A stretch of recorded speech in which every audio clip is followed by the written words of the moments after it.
வெண்பூசணின்னா கூட்டு சாம்பார் அப்படின்னு நீங்கள் நினச்சிங்கன்னா அதுதான் இப்போ இல்லை. இந்த வாட்டி சாதத்தோட செம்ம மேட்சான ஒரு மசாலா கிரேவி செஞ்சுருக்கோமே.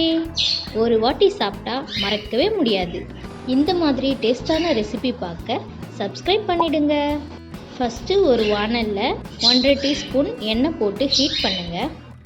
எண்ணெய் சூடானதும் 1/4 டீஸ்பூன் கடுகு போட்டு கடுகு பொரிஞ்சு வரட்டும். நெக்ஸ்ட்டு 1/4 டீஸ்பூன் சீரகம், அப்புறம் 5லேருந்து 6 கருவேப்பிலை ஆட் பண்ணிக்கோங்க. இப்போது 50 கிராம் வெங்காயம் சின்ன சின்ன துண்டாக நறுக்கி போட்டு கோல்டன் ப்ரௌன் வர வரைக்கும் நல்லா வதக்கிக்கோங்க. அடுத்து 1/2 டீஸ்பூன் இஞ்சி பூண்டு பேஸ்ட்டு போட்டு அதனுடைய ராஸ்மல் போகிற வரைக்கும் வதக்கிக்கோங்க. இப்போது நறுக்கி வச்சுருக்க 40 கிராம் தக்காளியை ஆட் பண்ணிக்கலாம். தக்காளி நல்லா சாஃப்ட் ஆகுற வரைக்கும், நல்லா மசிஞ்சு வர வரைக்கும் வதக்கிக்கோங்க. 1/2லேருந்து 3/4 டீஸ்பூன் உப்பு. இப்போது மசாலா எல்லாம் ஆட் பண்ணிக்கலாம். 1/2 டீஸ்பூன் தனி மிளகாய் தூள், 1/4 டீஸ்பூன் மஞ்சள் தூள், 3/4 டீஸ்பூன் மல்லித்தூள், 1/4 டீஸ்பூன் கரம் மசாலா, 1/4 டீஸ்பூனுக்கும் கொஞ்சமாக மிளகுத்தூள்.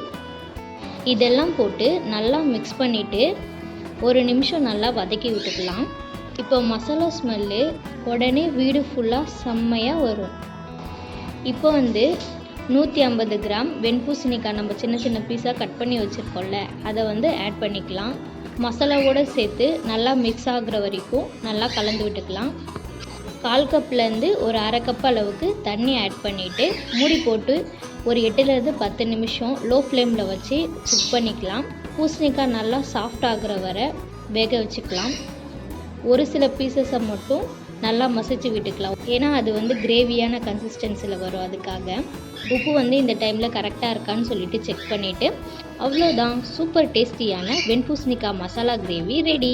இதில் சுட சுட சாதம் போட்டு 1/2 ஸ்பூன் நெய் விட்டு அப்படியே எடுத்து சாப்பிட்டோம்னா ஆஹா, சொல்லவே வேணாம், அவ்வளோ டேஸ்ட்டாக இருக்கும்.